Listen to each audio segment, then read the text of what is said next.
The seal tightened his grip on the leash before anyone could take another step. "Nobody touches him." The entire clinic stopped moving. The words were not shouted. They did not need to be. There was something in his voice that made everyone understand. This was not a warning meant to scare people. It was a warning meant to protect them. The military dog standing beside him was not barking. He was not lunging. He was not showing his teeth. He was simply watching. And, somehow, that was worse. Because everyone in the waiting room understood something immediately. This dog was not calm. He was controlled. A massive Belgian Malinois stood beside the Navy SEAL, wearing a tactical harness instead of an ordinary collar.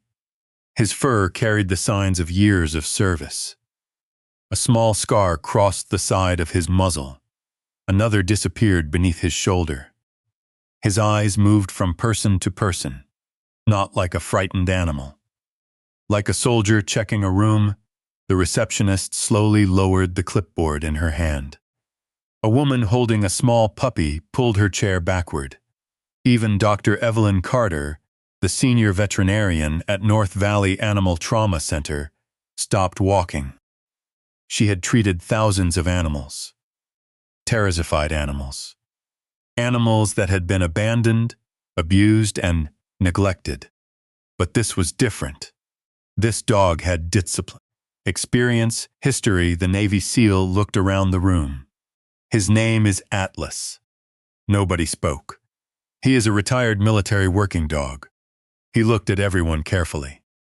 "He has trauma. He has been through things most animals never experience." His hand tightened around the leash. "And right now, he does not trust anyone." A young veterinary assistant whispered, "Has he bitten someone?" The SEAL looked at Atlas, then back at her. "Yes." The answer made the room even quieter. "Who?" The SEAL paused. "People who tried to force him." That sentence stayed in the air, because it changed the meaning of everything. Atlas was not attacking randomly. He was reacting. The SEAL looked toward the treatment rooms. "We need someone experienced with military K-9 rehabilitation." Dr. Carter nodded. "We can help." The SEAL shook his head. "No offense, doctor." His eyes moved around the clinic. "But every person who has tried to help him has failed." The waiting room became uncomfortable. Then a voice came from behind the treatment counter. "How long has he been like this?" Everyone turned. Maya Bennett stood there holding a medical tray. Nobody had noticed her walk in. That was normal. Maya was the kind of person who entered a room quietly and left an impression later. She was 29 years old, a veterinary technician, soft-spoken, Pawson. The person everyone called when a scared animal refused treatment. But nobody knew why she was so good. They only knew that animals seemed to understand something about her. The SEAL looked at her. 3 years. Maya looked at Atlas. Not the leash, not the muzzle, not the scars. The dog. 3 years since what? The SEAL's expression changed slightly. Since he lost his handler. Something moved in Maya's eyes. A small reaction, almost invisible. But the SEAL noticed. "You know something about that?" Maya shook her head. "No." But she kept looking at Atlas. The dog was standing perfectly still, too still. Most people would have thought he was calm. Maya saw something else. His breathing was controlled. His muscles were tense. His weight was shifted away from one leg. His eyes kept returning to the exit. "He isn't waiting to attack." The SEAL looked at her. "Then what is he doing?" Maya answered quietly, "Waiting for something bad to happen." The room went silent. Dr. Carter looked at Maya. "You noticed that from across the room?" Maya shrugged. "Animals are usually honest." The SEAL studied her. "What is your name?" "Maya." "Maya what?" She hesitated. "Bennett." The SEAL nodded. "Well, Maya Bennett, I am going to give you the same warning I gave everyone else." He looked at Atlas. "Do not touch him." Maya nodded. Okay. The seal seemed satisfied. Then Maya did something nobody expected. She put the medical tray down, and she sat on the floor. The entire room froze. Maya. Dr. Carter's voice was low, but Maya did not move. She was not approaching Atlas. She was not trying to control him. She was simply making herself smaller, less threatening. Atlas immediately noticed. His ears moved. The seal shortened the leash. Maya, don't. She looked at him. I am not touching him. That doesn't matter. It matters to him. The seal stared. For a moment, he looked like he wanted to argue. Then he stopped. Because Atlas had stopped watching everyone else, he was watching Maya. She kept her hands visible, open, relaxed, no sudden movements, no commands, no pressure. Minutes passed. The clinic staff watched silently. Nobody understood what was happening. The dog who had refused trained handlers was sitting there, looking at a quiet veterinary technician. Maya lowered her eyes. You don't have to trust me. Atlas blinked. You don't know me. A pause. And I don't know you. The seal looked confused. She was talking to a dog like he was a person. But somehow, it worked, Maya continued. I just need you to know one thing. She looked at him. I am not here to take anything from you. Atlas's breathing changed, barely. But Maya noticed. The seal noticed too. Another minute passed. Then Atlas slowly took one step forward. Everyone held their breath. The receptionist covered her mouth. The seal's hand moved instinctively toward the leash. But Maya raised one finger, not a command. A request wait. Atlas walked closer, one step. Then another. The dog stopped directly in front of her. The same dog everyone was afraid of. The same dog nobody could touch. Maya slowly extended her hand, not toward his face. Toward his shoulder, Atlas smelled her hand once, twice, then he lowered his head and leaned into her touch. The clinic became completely silent. The seal did not move. Because he had seen Atlas trust people before. But never like this. Not since before the accident. Maya gently touched behind his ear. Atlas closed his eyes and released a long breath. A breath that sounded almost like relief. Dr. Carter whispered, What did you do? Maya looked at the dog. I didn't do anything.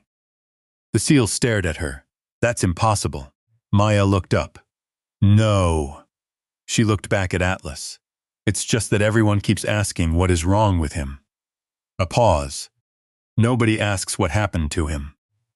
The words hit harder than anyone expected. The seal looked away, because he had asked that question many times. And he had never found an answer. Maya carefully examined Atlas while he stayed beside her. Then she noticed something. A small scar near his shoulder. Her expression changed. Not fear. Recognition. The seal saw it. You know that injury. Maya did not answer. Maya, she slowly removed her hand. I have seen injuries like that before. Where? She looked at Atlas, and for the first time, the quiet veterinary technician looked like someone carrying a secret. A long time ago. The seal stepped closer. What did you do before this? Maya looked at the military dog beside her. Then she quietly said, I helped dogs like Atlas come home. The seal frowned. Come home from where? Maya stayed silent, because some memories were easier to bury than explain. But Atlas had already recognized something hidden, something the seal did not know. And when Maya reached toward his old tactical harness, Atlas looked at her wrist, at the small faded mark hidden beneath her sleeve. The seal noticed the dog's reaction. What is that? Maya pulled her sleeve down. Nothing. But Atlas knew. And for the first time in 3 years, the military K9 who trusted nobody had found someone who carried a memory he had never forgotten. For a few seconds after Atlas leaned into Maya's hand, nobody inside North Valley Animal Trauma Center, knew what to do. The entire room was waiting for something to happen, a sudden movement, a warning growl, a bite. Anything that would prove they were right to be afraid. But nothing happened. Atlas simply stood there, his eyes closed, his body relaxed. For the first time in years, the military K9 looked like he was not fighting the world around him. The Navy SEAL holding his leash stared. His name was Luke Harrison. And Luke had seen Atlas in situations most people would never survive. He had watched the dog run toward danger when everyone else ran away. He had watched him search destroyed buildings. He had watched him find people buried under rubble. He had watched him protect soldiers who could not protect themselves. But he had never seen Atlas do this. Not with a stranger. Not with anyone. Luke slowly lowered his hand from the leash. "Who are you?" Maya looked up. "What? Who are you really?" The question was not aggressive. It was suspicious. Luke was trained to notice things people tried to hide. And Maya Bennett was hiding something. She looked like an ordinary veterinary technician. But ordinary people did not calm military K9s with years of trauma. Ordinary people did not recognize combat injuries from across a room. Ordinary people did not understand the difference between aggression and fear. Maya stood slowly. Atlas watched her. When she moved, he moved. That caught Luke's attention immediately. "He's following you." Maya looked at Atlas. "He needs someone he trusts." Luke shook his head. "No." Maya looked at him. "You don't understand." Luke stepped closer. "I understand Atlas better than anyone." A pause. "I was there." The words changed the atmosphere. Maya looked at him. Luke looked at the dog. 3 years ago, Atlas was different. His voice became quieter. "He was the best K9 in our unit." Maya listened. He wasn't just trained, he was connected. Luke looked down. His handler was Staff Sergeant Daniel Reeves. The name meant something. Maya's expression changed slightly. Luke noticed. "You know that name." Maya looked away. "No." But Luke knew that was not a normal reaction. He continued. "Daniel and Atlas were together for 5 years." He paused. They were partners. The word mattered. Not owner, not handler, partner. During their last deployment, something happened. Maya stayed silent. Luke looked at Atlas. Daniel didn't come home. The room became quiet. Dr. Carter lowered her clipboard. Even the assistants stopped moving. Luke continued. Atlas came back.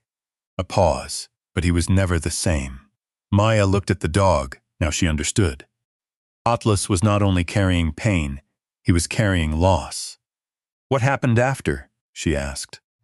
Luke hesitated. "That is complicated. Usually means something was ignored." Luke looked at her. "You always talk like that?" Maya looked confused. "Like what?" "Like you already know the answer." Maya looked back at Atlas. "No." A pause. "I just know animals don't become broken without a reason." Luke had no response because he knew she was right. The examination started 20 minutes later. Normally, Atlas would have required multiple handlers, protective equipment, sedation, careful planning. Instead, Maya sat beside him while Dr. Carter performed the evaluation. The dog allowed everything: temperature, blood tests, movement checks, even the ultrasound. Every few minutes, Atlas looked at Maya, not for commands, for reassurance. Luke stood against the wall watching. "You trained him." Maya looked up. "No. You understand his behavior." "I understand fear." Luke studied her. "That's not the same thing." Maya looked at Atlas. "Actually, it is." She gently touched the dog's shoulder. "Fear changes everyone differently." Luke looked away. Because he knew she was not only talking about the dog. The results came back after an hour. Dr. Carter walked into the room holding the scans. Her expression was serious. Luke immediately noticed. "What is it?" She placed the images on the screen. "Atlas has old injuries." Luke frowned. "From service?" She shook her head. "No." Silence. "These happened after his retirement." Luke's face changed. "What?" Dr. Carter pointed at the scans. "His hip was damaged months after leaving military care." Maya looked at Atlas. The dog was lying quietly beside her, too quietly. She knew that kind of stillness.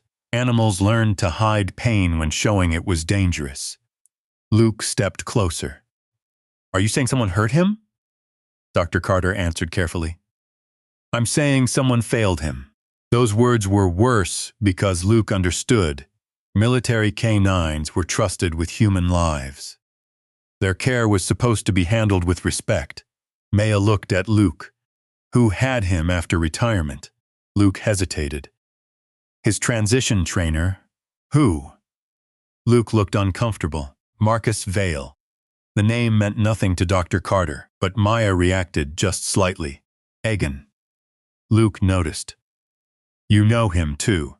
Maya didn't answer. "Maya," she looked at him. "Yes." The room went silent. "How?" Maya took a breath because the secret she had protected for years was starting to surface. "I worked with him." Luke stared. "Where?" Maya looked down. "Military K9 rehabilitation." Dr. Carter looked surprised. Luke's expression hardened. "You're military?" Maya shook her head. "No. Then how?" She was quiet for a moment. "Then, I was a civilian specialist attached to the program." Luke studied her. "That doesn't explain enough." Maya looked at Atlas. "I helped dogs recover after deployment." A pause. "Especially the ones everyone had already given up on." Luke looked at Atlas, then back at her. "Why leave?" Maya didn't answer immediately because that question was not about her job. It was about the wound underneath it.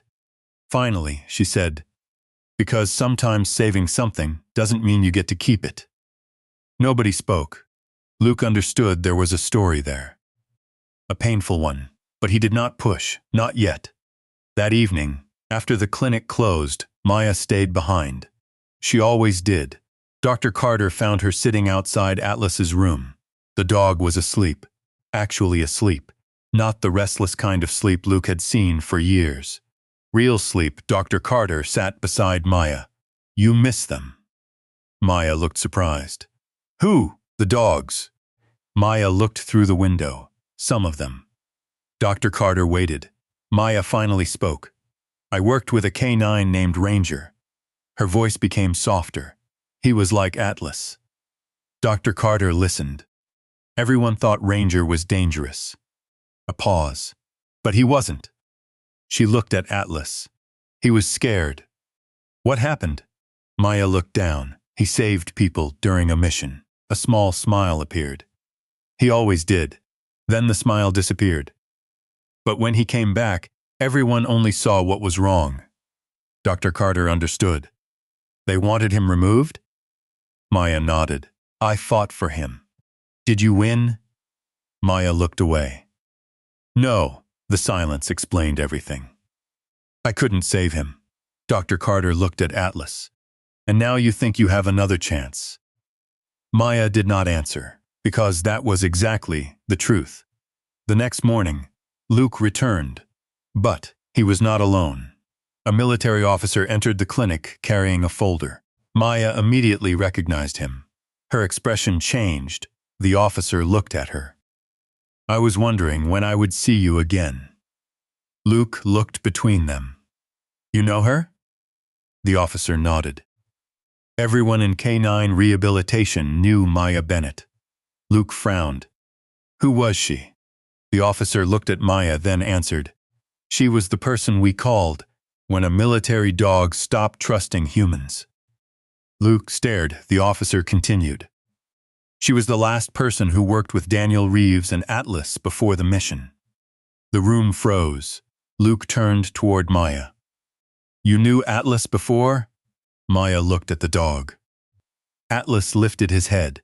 because he recognized the conversation. The officer placed the folder down. Inside was an old photograph, a younger Maya, a younger Atlas, and Daniel Reeves standing beside them. Luke stared at the picture. The quiet vet tech, the woman he thought he had just met, had been part of Atlas's life before everything fell apart. Maya looked at the photo, then quietly said, "I didn't save Atlas before." A pause. "But maybe this time." She looked at the dog. "I can help him come home." At that exact moment, Atlas stood. He walked toward Maya and placed his head against her hand, like he was answering for her. The photograph stayed on the table for a long time. Nobody touched it. Nobody needed to. Everyone in the room was looking at the same thing. A younger Maya Bennett standing beside Atlas, before the scars, before the fear, before the dog who would not allow anyone near him. In the picture, Atlas was different. His ears were relaxed, his eyes were bright. And standing beside him was a man Luke knew immediately. Daniel Reeves, Atlas's original handler. Luke picked up the photograph carefully. "When was this taken?" Maya looked at the picture. 7 years ago. Luke looked at her. "Why didn't you tell me who you were?" Maya smiled sadly.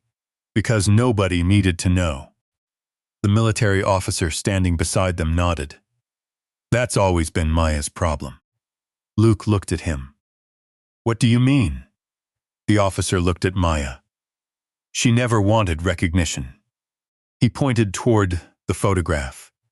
When Atlas was injured during his first deployment, Maya was the person who helped him recover. Luke looked surprised. "First deployment?" The officer nodded. "People think military dogs are just trained." He looked at Atlas. "They are not." A pause. "They are shaped by experiences." Maya touched Atlas's harness. "Every dog remembers." Luke looked at Atlas. "And Daniel?" The room became quieter. Maya's hand stopped moving. The officer answered. Daniel and Atlas were inseparable. He looked at Maya, and she was the only person who could help them both. Luke noticed something, the way Maya reacted. Not like someone remembering a job, like someone remembering family. Later that afternoon, Luke asked Maya to talk privately. They stood outside the clinic. The parking lot was almost empty. "I owe you an apology." Maya looked surprised. "For what?"